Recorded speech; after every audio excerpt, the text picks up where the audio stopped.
Sale. Arrancamos pues. Recuerden poner su asistencia, que es bien importante, ahí en en la caja de chat.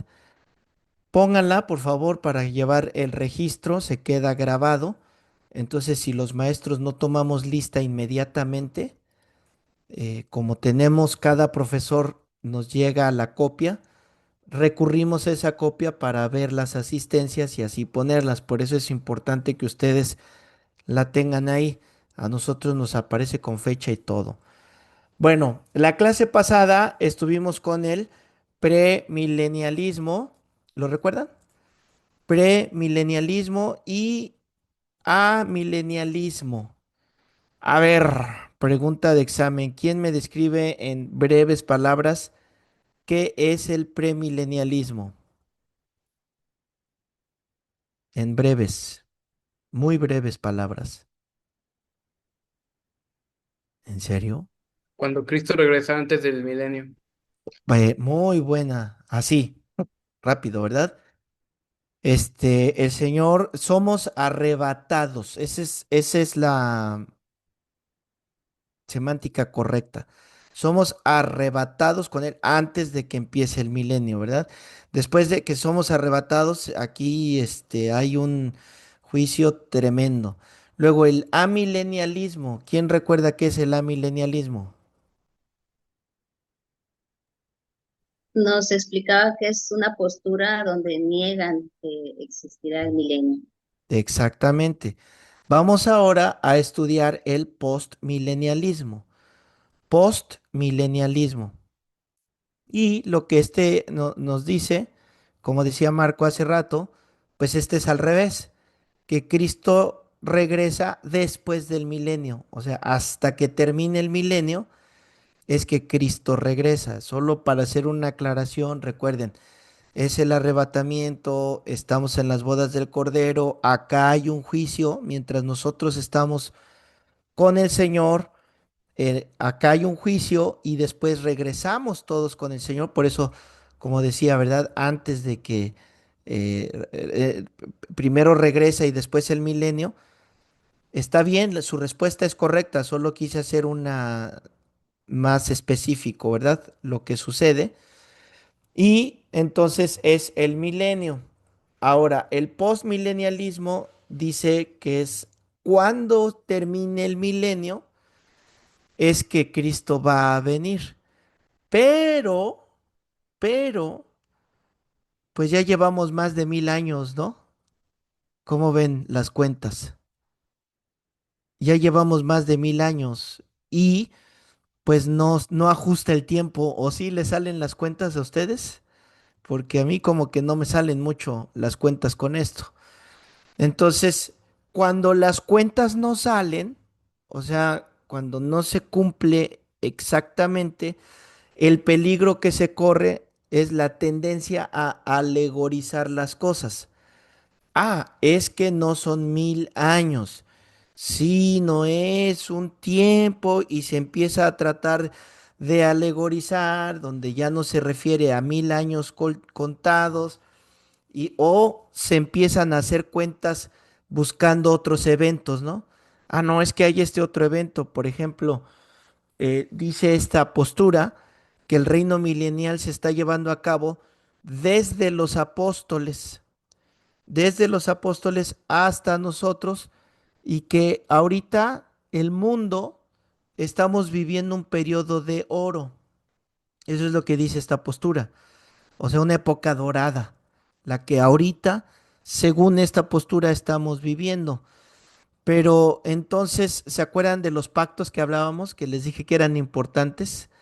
Los pactos escatológicos, los pactos con todos los personajes que estuvimos estudiando. Entonces, ¿cuándo se le entrega la tierra a Israel? Esto no ha sucedido y ya vimos por qué no ha sucedido. En 1948, ¿qué pasó? Se le permitió a Israel ser una nación, ¿ok? Pero no ha sido completa la restitución. Tiene muchas limitaciones y no es todo el territorio que le pertenece a Israel. Entonces, no se ha cumplido eso. ¿ok? Entonces esta postura dice que a medida que crece la iglesia, o sea, a medida que la iglesia va creciendo, creciendo, se establece esta edad dorada o este tiempo dorado. Pero, a ver, con lo que estamos viviendo, ¿sí está sucediendo eso? ¿En la medida que pasa el tiempo se pone dorada la situación o cómo se está poniendo? Al revés, ¿no? O sea, en lugar de ponerse mejor, ¿cómo va la cosa? Va peor. Entonces, no se está, yo no he visto a los hijos de nadie, incluyendo a mis hijos, jugar con víboras, ustedes sí, y que no les haga nada. No he visto que nadie se atreva a liberar a los leones, así que anden entre las calles y con los corderos. Al contrario, nada de lo que explica la Biblia de cómo será el milenio, estamos viendo. Entonces, dicen por ahí, a las pruebas me remito. Entonces, al ver lo que obviamente estamos viendo y viviendo, miren, esta teoría surge por ahí del 1700. Entonces, hagan cuentas, no se está cumpliendo nada de lo que dicen que tenía que pasar. Entonces, esta doctrina empieza en el 1700, más o menos. Pero en 1914 hubo un acontecimiento que se llamó la Gran Guerra, o sea, la Primera Guerra Mundial. ¿Se recuerdan? Y no paró en la Primera Guerra Mundial. ¿Qué pasó después de la Primera Guerra Mundial? La Segunda Guerra Mundial. Ahora, solo con esos dos acontecimientos, ¿hay una época dorada en este tiempo? O sea, no, es muy fácil, ¿verdad? Echar abajo esta postura del postmilenialismo. Ahora, les quiero entregar, a ver cómo le hago. Es que, la verdad, entre mis predicaciones y las enseñanzas, no soy como mucho de preparar diapositivas. No me lo van a creer, pero a veces pienso que las diapositivas me quitan tiempo. Así como que digo, ah, no, eso no, mejor así les digo. Pero yo sé que algunos de ustedes funcionan mejor con diapositivas. Así que les voy a mandar una captura de pantalla. A ver si sé hacerla. Sí, sí, la hice bien. En el chat que tenemos en Telegram, ¿ok? A ver, revise en Telegram. ¿Cómo se llama nuestro chat? IBCO, ¿verdad? Ya lo dije ahí en público, pero a ver, es que IBCO. Confírmenme si les llegó esa primer captura, por favor. Ahí está, dicen que sí. Pastor. Y les voy a mandar la otra parte. Esta captura que les estoy mandando ahorita es para que me sigan con su vista, hablemos el mismo idioma, pero ustedes agréguenla en sus notas, ¿ok? A ver, ¿dónde está el chat? Ahí está. Si todos van al chat del Libco, ahí van a estar, van a tener este apunte para que lo podamos revisar entre todos. Se llama Cuadro Sinóptico de las Posiciones Mileniales. Es un resumen, fíjense, ya les hice la tarea. Es un resumen de estas posturas. Amilenialismo, que lo niega, postmilenialismo, que es después, premilenialismo, histórico. Ahorita lo vamos a analizar, la diferencia entre el premilenialismo histórico y el premilenialismo dispensacional. ¿Ok? Quizás ustedes en sus pláticas se encuentren con algún grupo de cristianos que apenas digan la palabra dispensación, pues les va, de seguro tú eres de esos cristianos dispensacionales y lo ligan con ciertas cosas, ¿no? De seguro tú eres de esos otros cristianos amilenialistas. Entonces, mi exhorto para ustedes es, Astutos como la serpiente, sencillos como la paloma. No entren en discusiones, escuchen lo que les dicen. Es bueno, es sabio, es prudente escuchar lo que te dicen y si disiernes que al tú hablar y comentar lo que conoces, lo que sabes, va a traer edificación, entonces platícalo. Pero si tú disiernes que solo es para echar pleito, para... Hay personas que dicen en mi rancho, se montaron en su macho y ya no escuchan para entender, escuchan para discutir. Y cuando alguien escucha para discutir, es paradójico porque no está escuchando. Puede que le des la razón en algo y no te va a entender. O sea, le pasó por acá porque no está escuchando para entender, solo está discutiendo ciertas cosas. Entonces a Pablo le dijeron, no te enredes en esas discusiones.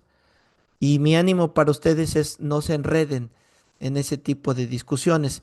Y aprovecho para también no se enreden en discusiones en el internet, ¿ok? Porque ahí cómo se dan con la charola, o sea, he visto cómo se ponen, se dicen. Yo he sido tentado, la verdad. A veces escucho, veo a alguien así como algo que veo que no me gusta, que se contradice, y ahí estoy yo de chismoso, ¿verdad? Empiezo a escribir. Pero apliquen la de los 5 minutos. O sea, escríbelo, pero no lo mandes. Y si después de 5 minutos regresas y dices, lo voy a mandar, pues ya es otra cosa. Pero a lo mejor dices, ah, ya no lo voy a mandar. Y eso lo aplico aun cuando recibo mensajes de texto y hay algo ahí como que no está bien escrito o lo entendí mal. Ya saben que con los mensajes de texto hay mucha desinformación, esa es la verdad. No sabemos usar los puntos gramaticales, muy importante. Y otros no sabemos leer los mensajes, como que uno nada más lee ahí y no leyó. Entonces aplico la misma regla de contesto así enojado. No te metas con el ungido de Jehová, ¿verdad? Pero, y no lo envío. Y ya después que se me bajó, regreso y ya empiezo yo a borrar, borrar, borrar. Entonces, quien está del otro lado me dice, Pastor, te vi cómo escribías y luego borrabas. Escribías y luego borrabas. Escribías y yo dentro de mí, por tu propio bien lo hice, ¿verdad? ¿Por qué? Porque cuando contestamos así, somos generalmente impertinentes. Esa es la verdad. Contestamos mal, lastimamos a las personas, herimos. Entonces vamos a tomarnos ese tiempito. ¿Sale? Vamos a revisar rápido el cuadro sinóptico. Están eh, la columna de la izquierda. Es más, a ver, déjenme ver si les comparto voy a abrirlo porque no lo tengo abierto en mi computadora. A ver, ¿cómo se llama el tema? El milenio, creo que es esta. Y les voy a compartir mi pantalla. Aunque lo tienen ahí, les voy a compartir mi pantalla. Aquí está, sí lo tengo. Y lo voy a poner en grandote para que se vea más. Más de 200, 300. Órale, ahora sí lo puse grandote. A ver, ahí va, compartir.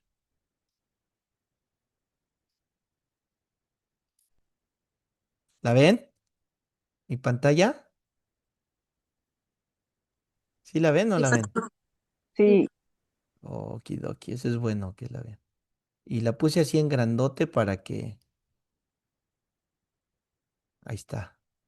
Para que con letras grandotas la vean. Entonces, estamos aquí, la primera columna, las categorías, que es lo que habla las diferentes posturas, ¿no?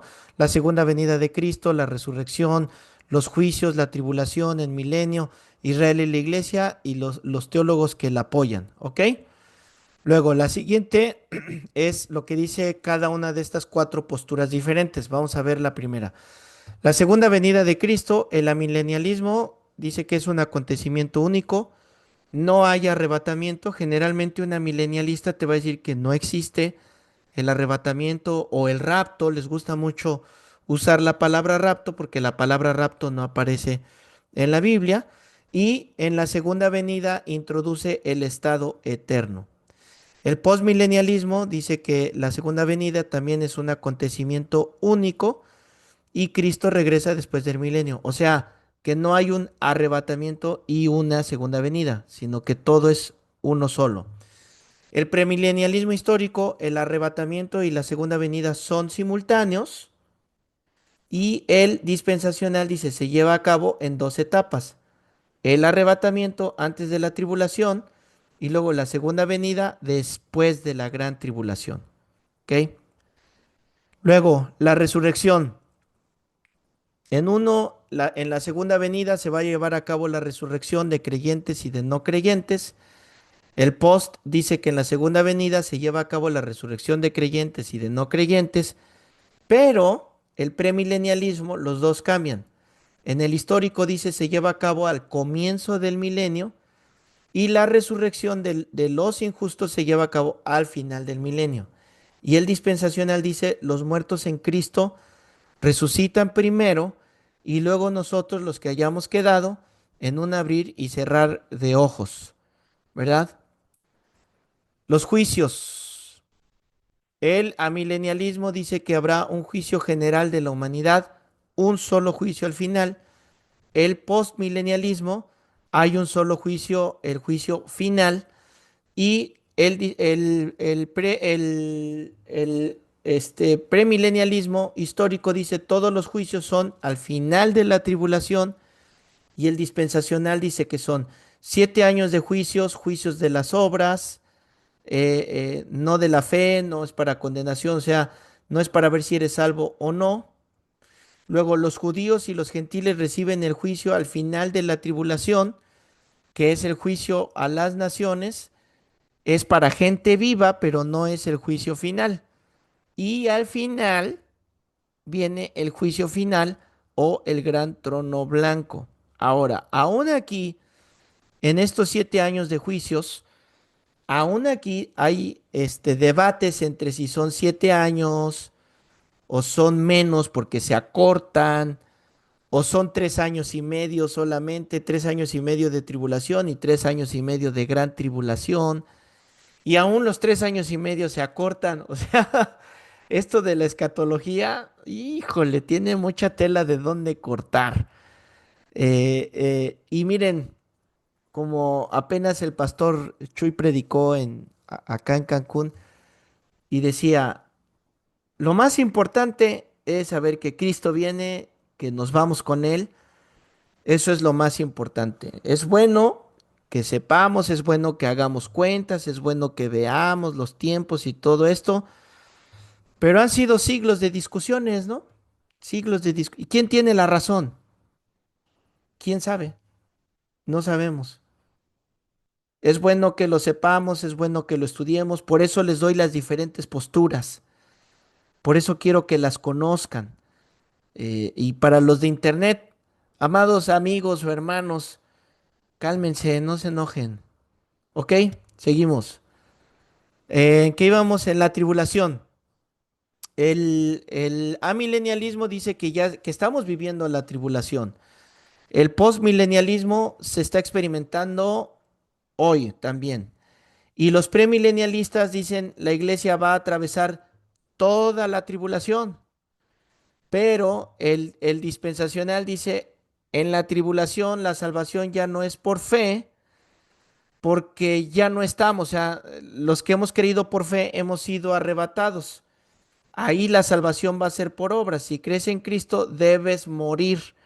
Donde dice que se les van a cortar las cabezas y van a morir, etcétera, ¿no?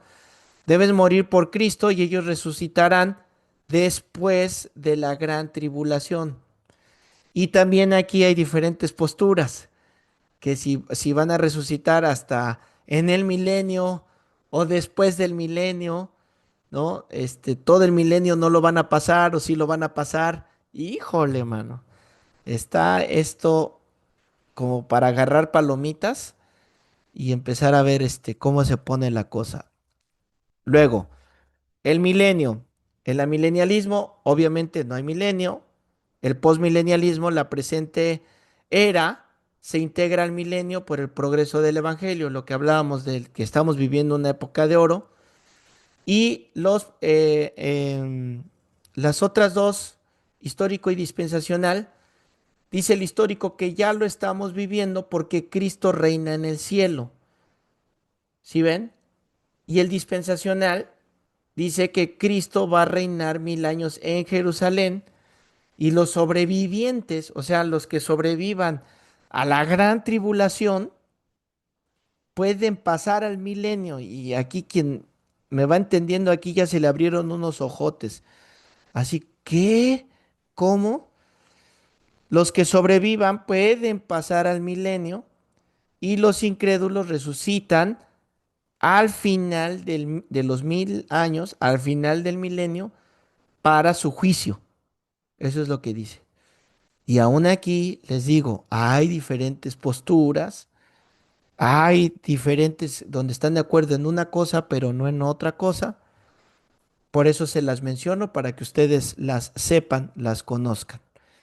Israel y la gracia, la iglesia es Israel, o sea, son la misma cosa, el milenialismo. El postmilenialismo, la iglesia es Israel, son la misma cosa, si se fijan, son iguales. Y en los premilenialistas, la iglesia e Israel son la misma cosa. Y en el dispensacional, ustedes saben que hay diferencias para Israel y diferencias para la iglesia, y hay cosas donde coinciden en lo mismo el Israel físico que el Israel espiritual. Y para los que luego piden bibliografías, perdón, ahí vean los nombres de los personajes que apoyan diferentes posturas. ¿Ok? Bueno, ahora, ¿cómo? Ah, ya vi. Ya se dejó de ver la pantalla, ¿verdad? Sí. Sí. Bueno, entonces, yo creo que con este cuadro explica de una manera muy práctica las diferentes posturas que hay. Hay otras más, ¿eh? Me quería meter, por ejemplo, en el preterismo, que es algo que pudiéramos ver. Pero viendo estas cuatro posturas, estamos viendo lo más general de esto que les va a ayudar a entender cuando tengan que hablar o cuando ustedes estén estudiando la Biblia, les van a surgir más dudas. Los que ya se han puesto a estudiar este tema, ¿se les están respondiendo algunas o están entendiendo muy bien algunas cosas que menciono? Hay otros que quizás comento algunas cosas y ni por aquí, o sea, ni entienden lo que estoy diciendo. En la medida que vayan estudiando, les van a surgir más dudas. Regresen a este cuadro para poder contestar todo esto que están mencionando. ¿Ok? Vamos a cerrar por ahora estas diferentes posturas del milenio. Más adelante, cuando veamos el orden cronológico, vamos a ver más cosas del milenio. ¿Ok? Ahorita vamos a ver el reino de Dios. El reino de Dios.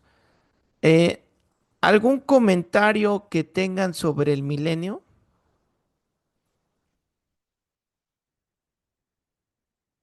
antes de entrarle al reino de Dios?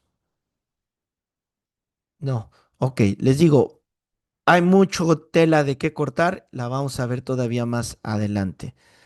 Vamos a ver ahora el reino de Dios. ¿A qué nos referimos cuando hablamos del reino de Dios? Y quiero hacerlo en un sentido escatológico, ¿ok? En un sentido escatológico, porque yo sé que ahorita que dije el reino de Dios, muchos de ustedes ya tienen respuestas, ¿ok? Pero vamos a entenderlo en este sentido. El reino de Dios es bíblico, el reino de Dios existe, pero también de repente como que no sabemos a qué nos referimos cuando hablamos del reino de Dios. Y es ahí donde trae los problemas para interpretar las profecías sobre el reino de Dios. Entonces, vamos a entenderlo en este sentido. Lucas 17:20. Lucas 17:20. Vamos a ver algunos, ¿qué me dijeron? ¿Cómo se dice highlights? Los gabachos, los gringos de aquí, ¿cómo se traduce? Los resaltados, las líneas resaltadas, el resumen. Podría ser como un resumen, pero los puntos Puntos resaltantes. importantes.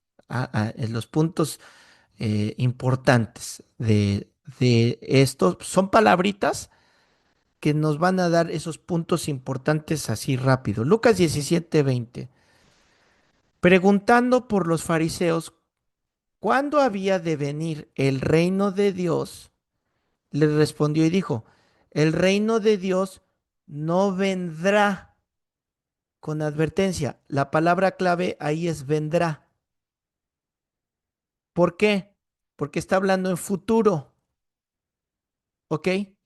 Está hablando en futuro. Ahora, ¿quién les está dando esta respuesta? ¿Quién me dice por el contexto? Rápido, rápido. ¿Quién les dio esa respuesta? Jesús. Ok, muy bien. Verso 21. Tengan en mente lo que acabamos de ver, futuro. Ni dirán, sigue en futuro, helo aquí o helo allí, porque he aquí el reino de Dios está entre vosotros. Ah, caray. A ver, dirían los colombianos, ¿cómo así, paisa? Sí, sí, dicen así o no dicen así. Sí. Dice Jamie que es colombiana. Y esto podría provocar confusión, ¿no? A ver, ¿vendrá o está aquí? Verso 22. Y dijo a sus discípulos, tiempo vendrá futuro cuando desearéis ver uno de los días del Hijo del Hombre y no lo veréis. Entonces, vamos a entender eh, todo esto de que vendrá, ya está. Para que haya un reino se necesitan tres cosas. ¿Qué? Uno, un gobernante. Dos, un territorio que gobernar. Y tres, un gobernado. ¿Ok? Son tres cosas que necesitan para que exista un reino.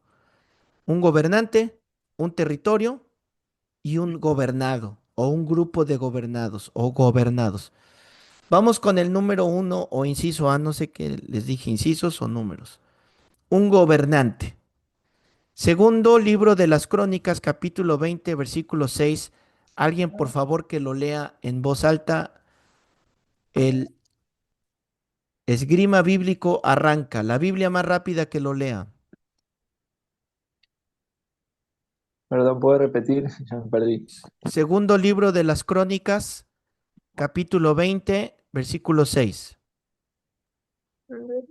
Y dijo Jehová, Dios de nuestros padres, ¿no eres tú Dios en los cielos y tienes dominio sobre todos los reinos de las naciones? ¿No está en tu mano tal fuerza y poder que no hay quien te resista? ¿Sí es esa? ¿Sí? Segunda de Crónicas. Así. Ya. Sí. Ok. Está hablando Josafat, el rey. Y el rey está haciendo estas preguntas. Son preguntas obvias. Estudiantes de hermenéutica, ¿cómo se le llama a la figura cuando hace preguntas que son obvias? Retórica. Retórica. Retórica. Muy bien, muy bien. Entonces, ¿qué es lo que está haciendo Josafat? Con las preguntas, no es que no sepa, en realidad no es que esté preguntando, sino que a través de las preguntas se está afirmando. ¿Ok? Entonces, ¿Dios gobierna? ¿Cuál es la respuesta? Pues sí, ¿no? Hay un territorio, por supuesto, los cielos y la tierra. ¿Ya se fijaron? Ya llevamos dos puntos que están demostrando que hay un reino. ¿Ejerce autoridad? Sí. De tal manera, leemos ahí que no hay quien se le resista. Ejerce esa autoridad. Entonces, Dios tiene los requisitos, por supuesto. ¿Hay un reino de Dios? Claro que sí. Ahora, ¿hay un trono para que haya un reinado? Ezequiel 28:2. Alguien, la Biblia más rápida del oeste. Ezequiel 28:2.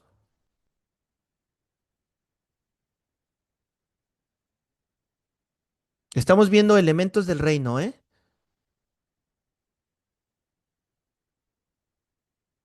Vamos, vamos.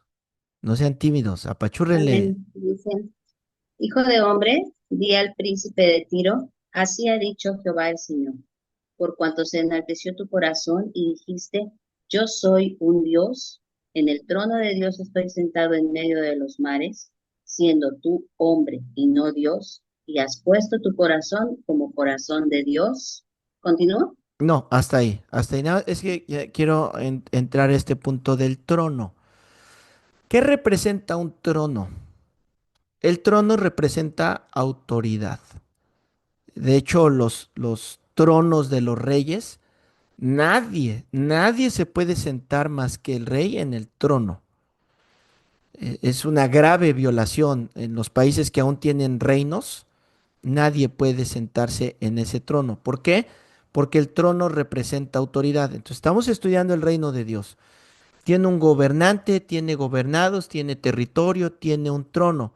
Ahora, vamos a hablar del trono. En la retórica, estudiantes de hermenéutica, ¿cómo se le llama cuando Dios toma forma de hombre o se explica una metáfora, una forma, una figura, poniendo a Dios como un hombre, como un humano o haciendo cosas de humanos? ¿Quién recuerda cómo se llama eso?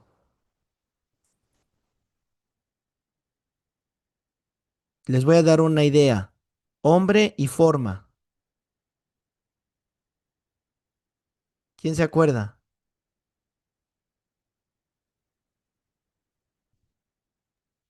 Antropomorfismo. Antropomorfismo. Muy bien. ¿Qué es el antropomorfismo? Cuando se explican acciones que hace Dios como si fuera un humano, pero no es un humano. Entonces, no es que tenga un trono, así como nos lo estamos imaginando, pero se explican estas figuras ¿para qué? Para que nuestra mente de bulbos todavía, ¿verdad? Pueda entender toda la majestuosidad que tiene Dios, para que entendamos que tiene autoridad. Ustedes se recuerdan que explica que Satanás aspiraba a sentarse en el trono de Dios, ¿lo recuerdan? O sea, ¿ustedes creen que era como las sillas calientes, ¿no? Que Satanás quería sentarse o quiere explicar algo cuando dice eso. Está explicando que qué, que Satanás quería usurpar la autoridad de Dios, antropomorfismos. ¿Ok? Mateo 5:34. Mateo 5:34. Pero yo os digo, no juréis en ninguna manera ni por el cielo, porque es el trono de Dios. ¿Ya se fijaron? Ahí mismo en Mateo, pero era capítulo 23, verso 22. Estamos hablando sobre elementos que tiene el reino de Dios. ¿Hay un reino de Dios? Claro. ¿Qué elementos hay para saber que sí hay un reino? Gobernante, territorio, gobernados, trono. Mateo 23, 22. Y el que jura por el cielo, jura por el trono de Dios. ¿Ya se fijaron? O sea, hay un trono de Dios y por aquel que está sentado en él. Hebreos 12:2. Ese yo creo que se lo saben de memoria. ¿Sí? ¿Se lo saben? Puestos los ojos en Jesús, el autor y consumador de la fe, el cual por el sumo gozo puesto delante de él sufrió la cruz, menospreciando el oprobio, y sentado a la diestra del trono de Dios, y esa es la frase donde me quiero parar, y sentado a la diestra del trono de Dios. Ok. ¿Qué significa entonces el trono? ¿Algo físico? ¿Que hay un trono físico? ¿O qué quedamos que significa el trono? Autoridad. Una posición de autoridad. Ok. Pero aquí dice a la diestra. Aquí hay otra figura retórica. Aquí hay otra figura retórica. A la diestra. Una vez, hay un programa que la verdad a veces me molesta. Miren, yo oigo que un video y hacen una burla de Dios, de la iglesia, de los pastores, y la verdad inmediatamente lo elimino, no le doy ni dislike, o sea, ni siquiera, esto no, o hago un comentario, porque aunque tú pongas dislike o hagas un comentario tratando de defender, lo único que haces es difundirlo. Eso es lo que pasa. La mejor manera de callar algo es no hacer nada de eso, ignóralo. A mí me da mucho coraje cuando hacen bromas de Dios. Me da mucho coraje cuando hacen burlas o cuando toman a Dios a la ligera. Eso es grave. Eso es grave delante de Dios. Tomar su nombre, jurar en vano, blasfemar. Y yo veo que cada vez hay muchos que blasfeman, la verdad, y lo hacen de una manera deliberada y muy, o sea, bien fácil. Incluso he oído cristianos. No sé ustedes, pero yo tengo un alto respeto por mi papá y por mi mamá. A mí me ofende cuando insultan a mi papá, aunque haya sido como haya sido. Al final es mi papá y es una persona de autoridad y es alguien que amo. Entonces imagínate a Dios, ¿no?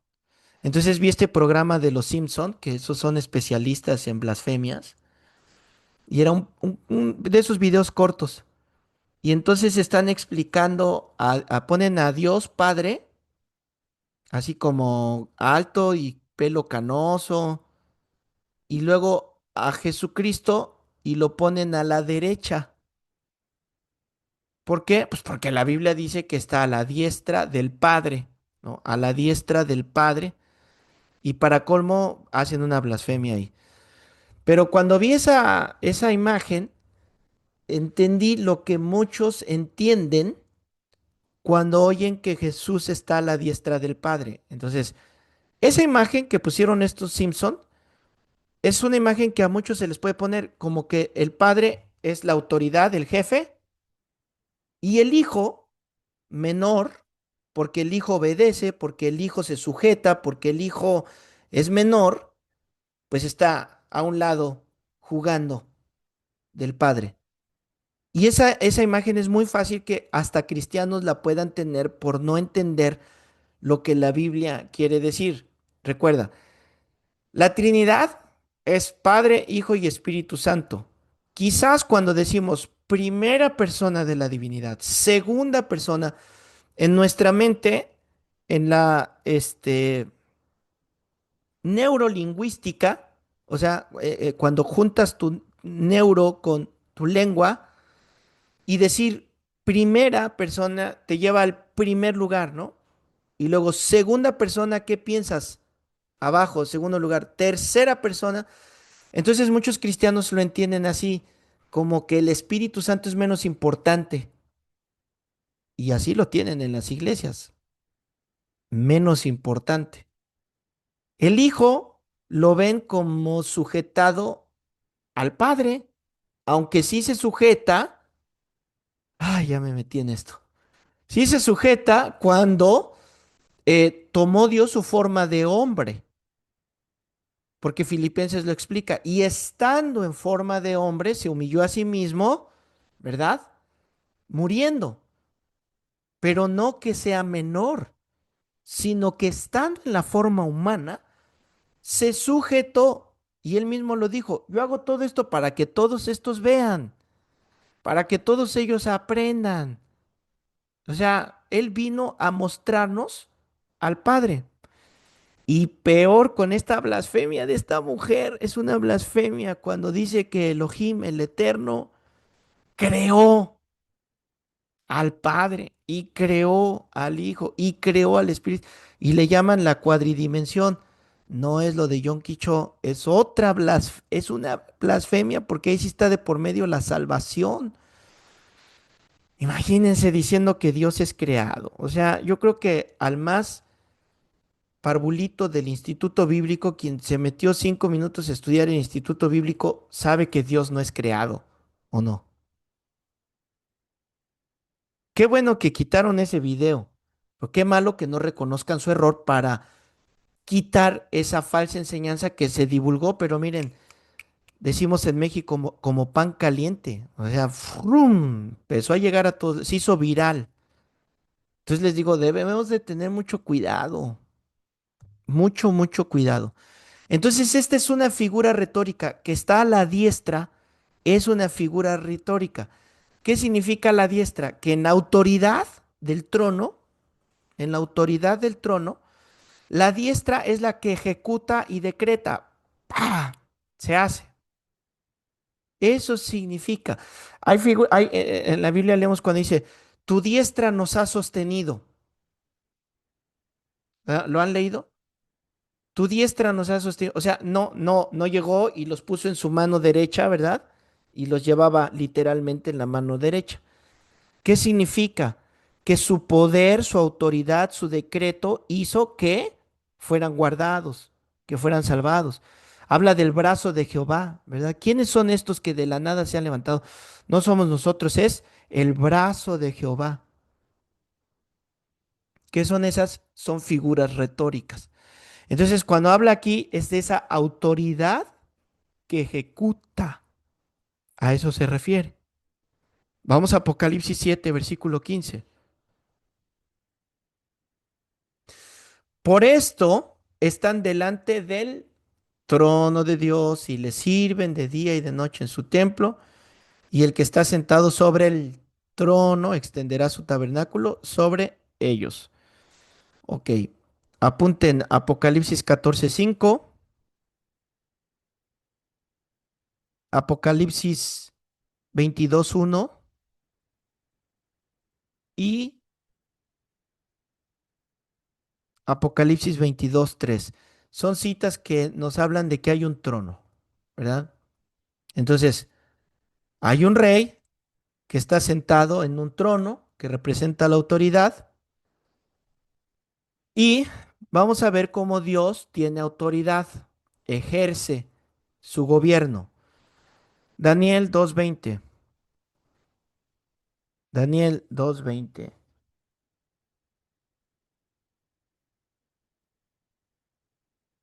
Daniel 2:20. Dice así. Y Daniel habló y dijo, sea bendito el nombre de Dios de siglos en siglos. ¿Qué significa en la eternidad? O sea, eternamente. Tenemos un Dios eterno. Ahí ve el gobernante, el rey eterno. Porque suyos son el poder y la sabiduría. O sea, no solo tiene poder, sino que también es sabio. Es decir, no se equivoca en las decisiones que toma. A eso se refiere. No se equivoca. Sus decisiones las toma sabiamente y tiene el poder para decidir lo que él quiera, ¿no? Ay, a ver, ¿por qué los judíos? ¿Por qué Jesús vino con los judíos y por qué no con los argentinos? Porque a Dios le plació. Y si hubiera sido argentino, ¿qué dirían los israelitas? Ay, ¿por qué argentino, no? Aunque allá, bueno, iba a hablar de Maradona, pero no me voy a meter en eso, ¿verdad? Algunas se quedaron así como, ¿qué? Ni hagan caso lo que dije, feo, ni hagan caso. Verso, ¿dónde voy? Tiene poder y sabiduría. Verso 21. Él muda los tiempos y las edades, o sea, controla el tiempo. Es lo que quiere decir. Controla el tiempo. Quita reyes y pone reyes. Controla quién está en el poder. Y sí, para que se pregunta, ay, entonces ¿a poco Dios permitió a Hitler? Sí, Dios lo permitió.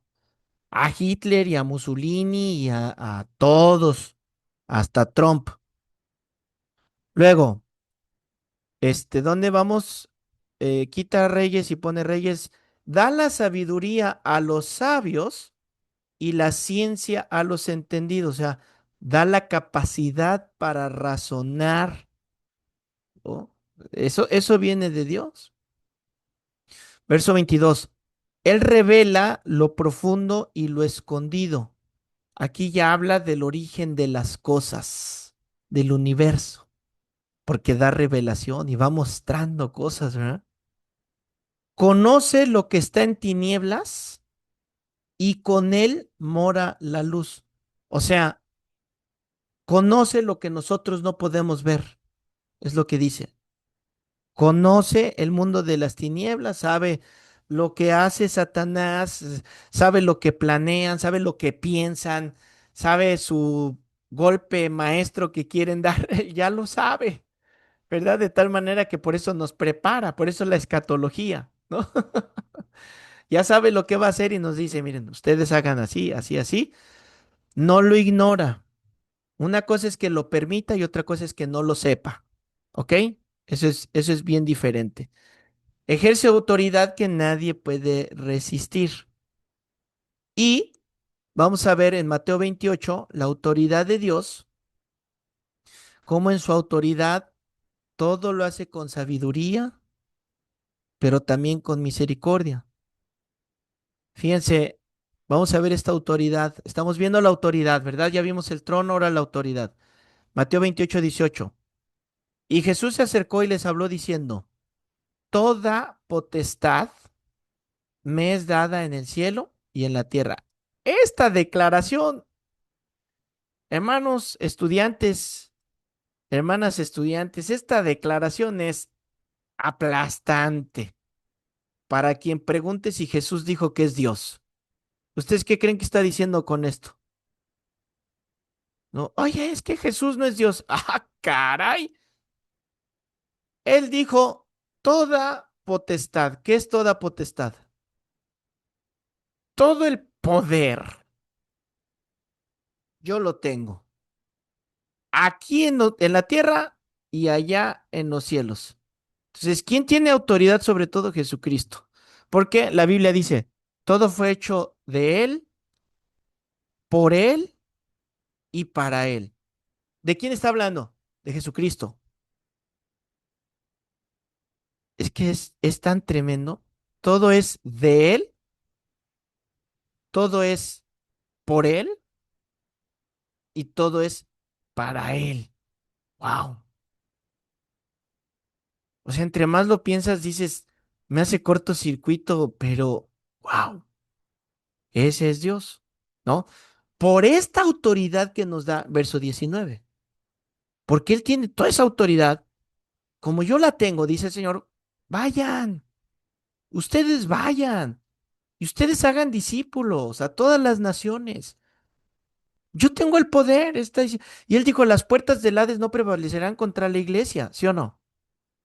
Yo lo tengo. Tú ve, tú habla, enséñales, diles, bautízalos, disipúlalos, es lo que está diciendo. ¿Ok? Entonces, ¿tiene autoridad? ¡Wow! Vaya manera de terminar la clase. En Mateo 13, ustedes léanlo con calma, nos habla del reino de Dios. Y si se fijan, Lucas y Marcos hablan del reino de Dios casi exactamente lo mismo. Pero Mateo escribe del reino de Dios de una manera diferente a como lo hace Marcos y lo hace Lucas. ¿Quién sabe la respuesta por qué lo hace diferente? Ya lo hemos hablado, ya lo hemos visto antes. Vamos a hacer la diferencia entre Mateo y Marcos. ¿Por qué Mateo habla del reino de Dios de una manera diferente a como lo hace Marcos? Porque está escrito especialmente para judíos. Mateo. ¿Y Marcos?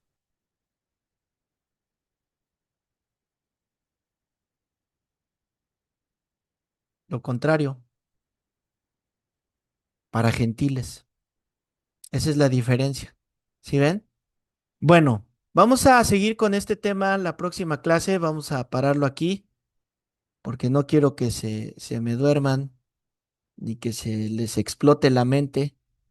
Ya ahorita ya no vean noticias, no vean nada de eso, solo oren y duérmanse. ¿Sale? Bueno, vamos a terminar aquí la clase de hoy.